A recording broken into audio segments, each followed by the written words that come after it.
तो recently I read this book Godan. Godan को लिखा है मुंशी प्रेमचंद ने। मुंशी प्रेमचंद द्वारा लिखा गया ये उपन्यास भारत के साहित्य का वो अनमोल हीरा है जिसे हमको एक बार जरूर देखना चाहिए।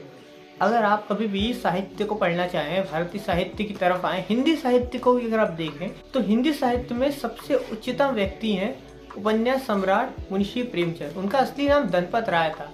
उन्होंने बहुत सारे उपन्यास लिखे हैं, उन्हीं में से एक है गोदान। गोदान का बहुप्रचलित उपन्यास है।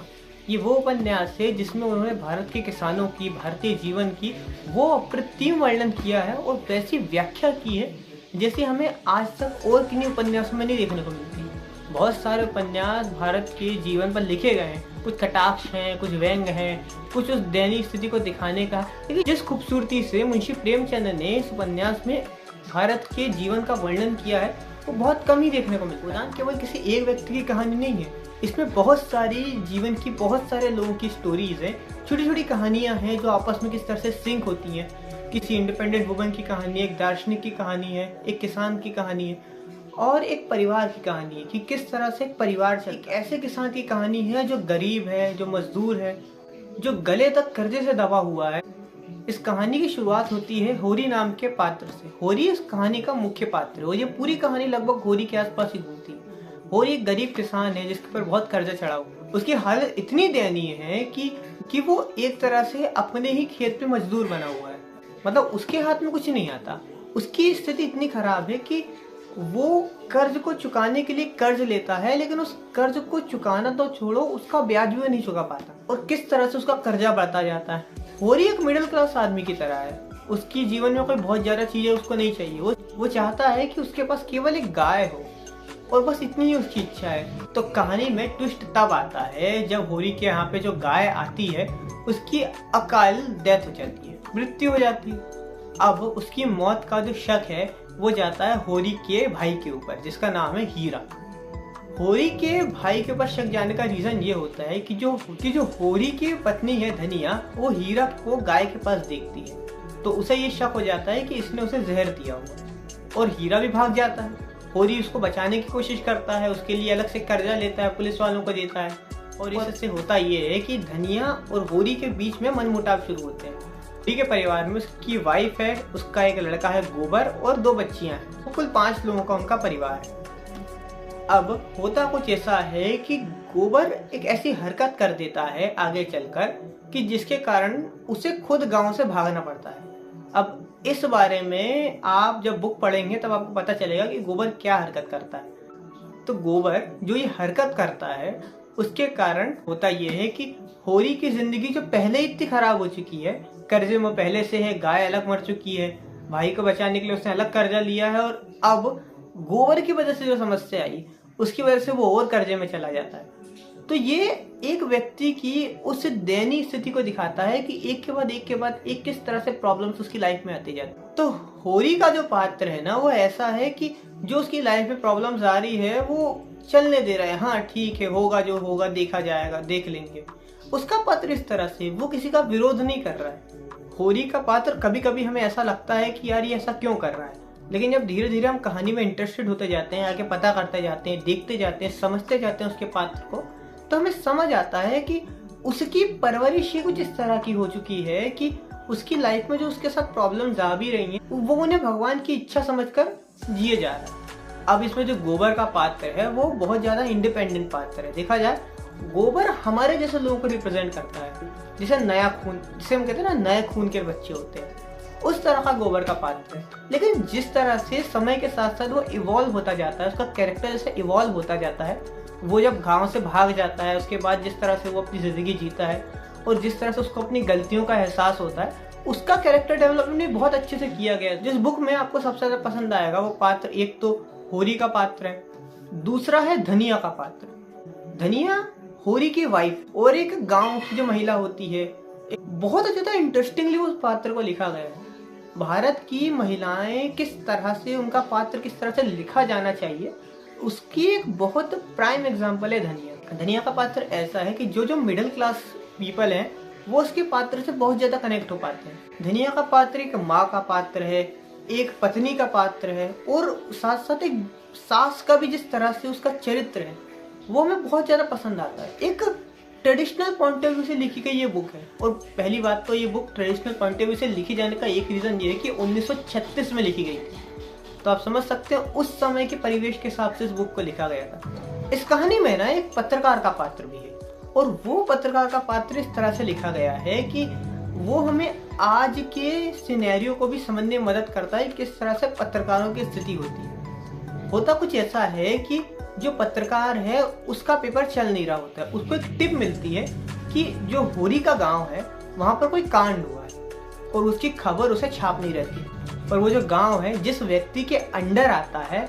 वो उस पत्रकार को पैसे देता है कि बोले इस खबर को तुम छापना मत, वरना मेरी बदनामी होगी इसमें। और पत्रकार मान जाता है कि भाई मैं नहीं छापूंगा अगर आप मुझे पैसे दोगे।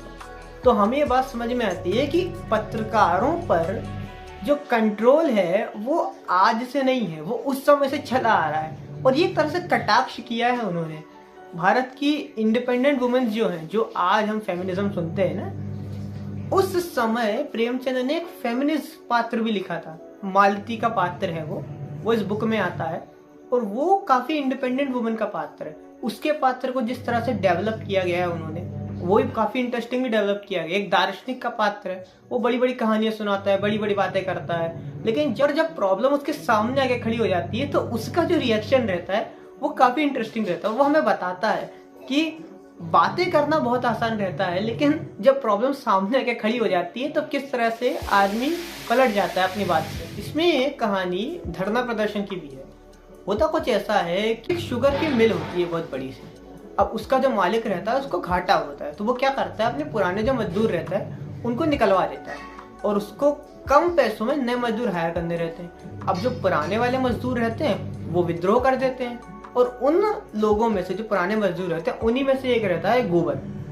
हाँ, गोबर जो होरी का बेटा है वो कहानी में इस पॉइंट तक आ जाता है। ये आप जब पढ़ेंगे इस बुक को तब आपको समझ में आएगा कि वो वहां तक कैसे आया। उसके बाद उसके साथ प्रॉब्लम्स आती हैं, धरना प्रदर्शन होता है, किस तरह से पॉलिटिक्स इस चीज को कंट्रोल करती है वो भी हमें देखने को मिलता है। और साथ साथ पॉलिटिक्स तो ठीक ही है, चलिए वो तो होता ही है। उसके बाद जो मिल का मालिक रहता है उसके कैरेक्टर में कैसा डेवलपमेंट आता है। पहले वो बहुत ज्यादा कैपिटलिस्ट रहता है, पैसा कमाने के लिए मरा जा रहा होता है, लेकिन उसके बाद जैसे उसके पात्र में उसकी मिल के साथ जो होता है आगे, उसके बाद जैसा उसके कैरेक्टर में चेंज आता, किस तरह से मालती का जो पात्र है वो उसको मोटिवेट करती है, वो भी काफी इंटरेस्टिंग सीन और काफी मजेदार सीन है।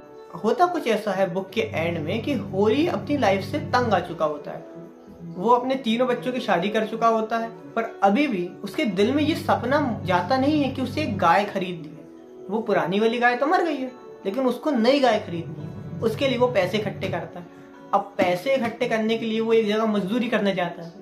अब मजदूरी करने के बाद जो पैसा उसे मिलता है उससे वो सोचता है कि मैं इस पैसे से गाय खरीद लूंगा, लेकिन होता कुछ ऐसा है कि वो इतना ज्यादा मजदूरी कर लेता है कि मजदूरी करते करते इतनी बुरी हालत हो जाती है कि वो अपनी जिंदगी उसकी खत्म हो जाती है, वो मर जाता है। और उसकी मौत के सीन को इतनी ब्यूटीफुली लिखा है प्रेमचंद ने कि आपको लगता है कि वो चीज आपके सामने हो रही है। आसपास के बैकग्राउंड को, होरी के कैरेक्टर को, धनिया के पात्र को इतनी खूबसूरती से शायद ही किसी उपन्यास में किसी मौत के सीन को लिखा गया होगा। और उसके बाद जो होता है वो तो बहुत ही ज्यादा प्यारा है। अब जिन ने इस बुक को पढ़ा है या नहीं पढ़ा है, देखिए जिन्होंने नहीं पढ़ा उनको तो मैं हाईली रिकमेंड करता हूँ ये बुक, क्योंकि ये भारत के जीवन को, भारत के गांव के जीवन को, और हाँ 1936 में जो भारत के किसानों के साथ हो रहा था, और ऐसा नहीं है कि ये चीज बंद हो चुकी है, आज भी कहीं ना कहीं हमको इस चीज के प्रूफ सुनने को मिलते हैं, खबरों में हमको पता चलता है कि किसानों की क्या हालत चल रही है। तो भारत के किसानों का इतना खूबसूरत वर्णन प्रेमचंद ने इस उपन्यास में किया है, उससे बेहतर हमें बहुत कम ही देखने को मिलता है। और गोदान तो उनका सर्वश्रेष्ठ उपन्यास है। अब अगर मैं अपनी बात करूं तो मुझे प्रेमचंद के जो उपन्यास सबसे ज्यादा पसंद है वो कुछ इस प्रकार है। एक तो है उनका कर्मभूमि और एक है उनका गोदान, जो मुख्यतः मैंने पढ़े हैं। उसके अलावा भी उनकी बहुत सारे उपन्यास है। मानसरोवर का की पूरी सीरीज है उनकी, आप उसे सुन सकते हैं, उसे पढ़ सकते हैं, वो भी काफी इंटरेस्टिंग है। प्रेमचंद जी का जो कंट्रीब्यूशन है भारत के साहित्य में वो इतना ज़्यादा है कि आज भी उसे भुलाया नहीं जा सकता। आज भी आपको उनके उपन्यास सुनने को, पढ़ने को मिलता। कारण ही है ना उनको उपन्यास सम्राट कहा जाता है, इतने ज़्यादा उपन्यास लिखे उन्होंने। तो ये था आज का वीडियो जिसमें हमने आज बात करी गोदान इस उपन्यास के बारे में। अगर आपको ये वीडियो पसंद आया है तो वीडियो को लाइक कीजिए, शेयर कीजिए, सब्सक्राइब कीजिए और अपनी राय ज़रूर कमेंट में बताइए।